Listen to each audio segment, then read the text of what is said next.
Hello, dear students. Today we will be learning about some high yield MCQs from the pharmacology of cardiovascular system. Our first MCQ from this session goes by that a 46-year-old male presented with muscle weakness and cramping. He has been taking hydrochlorothiazide for hypertension. Which of the following is the most likely cause of his symptoms? The options given are A. Hypocalcemia, B. Hyponatremia, C. Hypokalemia, D. Hypoglycemia and E. Hyperuricemia. अगर हम अपने clues को देखें तो इसका मतलब कि patient hypertensive है, हाइड्रोक्लोरोथायजाइड ले रहा है। हमें हाइड्रोक्लोरोथायजाइड के मैकेनिज्म ऑफ एक्शन को रिवाइज करना पड़ेगा, तभी तो हमें पता चलेगा कि कौन से आइंस यहाँ पर एसोसिएटेड हैं। हमें पता है that hydrochlorothiazide acts on distal tubule where it inhibits sodium and chloride transports and result in a modest diuresis.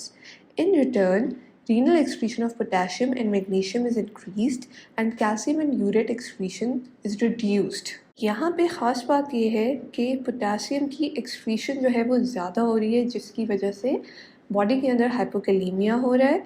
One secondly, potassium is very important for muscles. तो अगर हाइपोकैलीमिया होगा तो उसकी बहुत कॉमन रीज़न होती है कि मसल क्रैम्पिंग या मसल वीकनेस होना शुरू हो जाती है। तो without going any further, we will just stick to the option C, where our answer will be hypokalemia.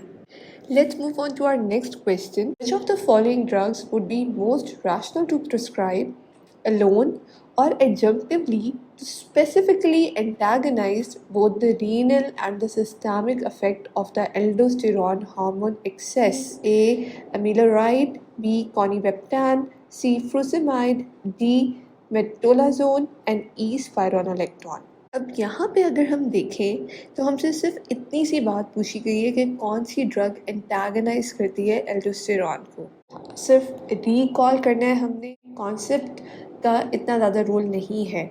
तो अगर हम रिकॉल करें तो amongst all the options which we have, उनके अंदर एल्डोस्टेरॉन का जो सबसे स्पेसिफिक फार्माकोलॉजिकल एंटागनिस्ट है that is spironolactone, which acts primarily through competitive binding at aldosterone receptors और फिर वो further sodium potassium exchange site को hinder करते हैं in collecting tubules.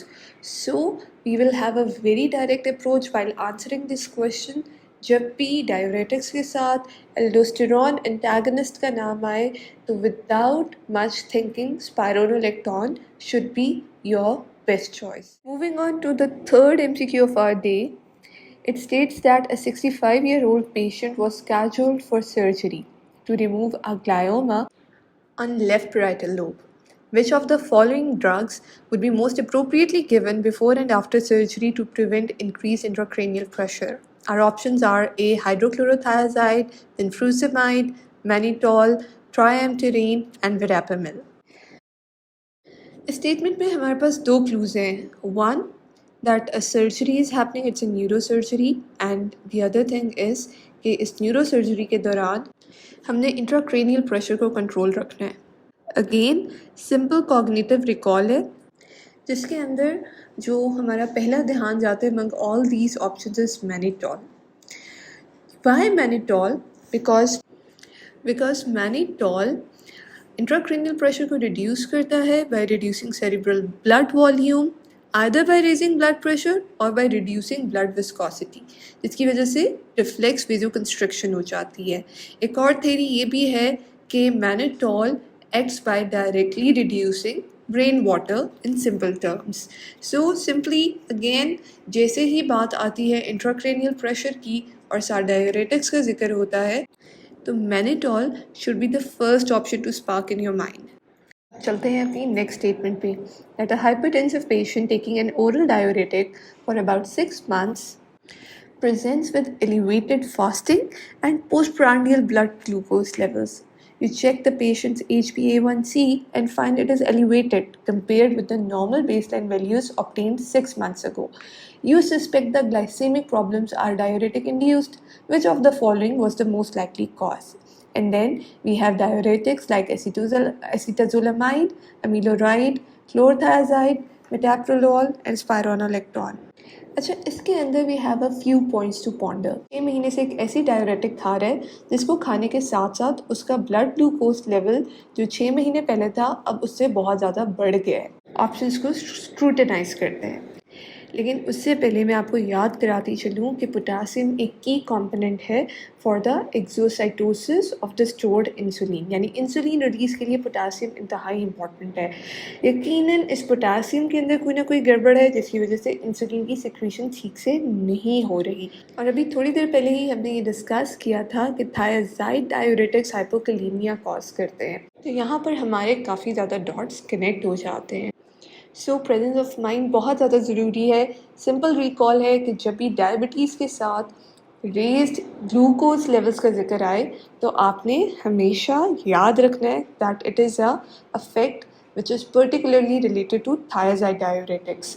इसके अलावा भी इम्पेयर कर देते हैं कार्बोहाइड्रेट टॉलरेंस को। Not only they are reducing the pancreatic release of insulin but they are also reducing tissue utilisation of glucose. Now let's move on to our last question of the day. That is, a mountaineer was prescribed carbonic anhydrase inhibitor to avoid high altitude sickness. The absolute contraindication which should be taken into account prior to administration is glaucoma, edema, metabolic alkalosis, raised intracranial pressure, sulfonamide, hypersensitivity. Person is a mountaineer, इसका मतलब कि उसने high altitude पे जाना है और high altitude sickness को counter करने के लिए हमने कार्बोनिक एनहाइड्रेस इनहिबिटर दे दिए। कार्बोनिक एनहाइड्रेस इनहिबिटर देने से पहले हमें किस बात का ध्यान रखना चाहिए के बारे में थोड़ी सी बात करते हैं। कार्बोनिक एनहाइड्रेस inhibitors जो हैं definitely as the name indicates they are inhibiting the enzyme and depressing the bicarbonate reabsorption in the proximal convoluted tubule. 85% reabsorption of bicarbonate inhibit हो रही है only in proximal convoluted tubule, और अगर हम पूरी kidney की बात करें तो उसमें भी almost 45% of the reabsorption is being inhibited. This results in diuresis, bicarbonate loss and hyperchloremic metabolic acidosis. और ये डायूरेसिस और बाइकार्बोनेट लॉस हमें हेल्प करता है इंट्राऑक्यूलर प्रेशर रिड्यूस करने में, इसलिए ग्लूकोमा को ट्रीट करता है। एडीमा जनरली अगर कोई भी जनरलाइज एडीमा है it can treat that as well, and also if there is raised intracranial pressure because it is causing metabolic acidosis, तो metabolic alkalosis won't be a contraindication। तो पीछे रह जाती है सल्फोनामाइड हाइपरसेंसिटिविटी। और कार्बोनिक एनहाइड्रेस इनहिबिटर्स ये belong करते हैं सल्फा ड्रग से। तो अगर पेशेंट को सल्फा एलर्जी है, पहले से हिस्ट्री है, या अगर हम टेस्ट डोज देख के देते हैं and patient response in hypersensitivity reaction, तो हम कार्बोनिक एनहाइड्रेस इनहिबिटर्स उसको नहीं देंगे। The answer to this question is sulfonamide hypersensitivity. Stay tuned for more high yield MCQs and don't forget to subscribe our YouTube channel.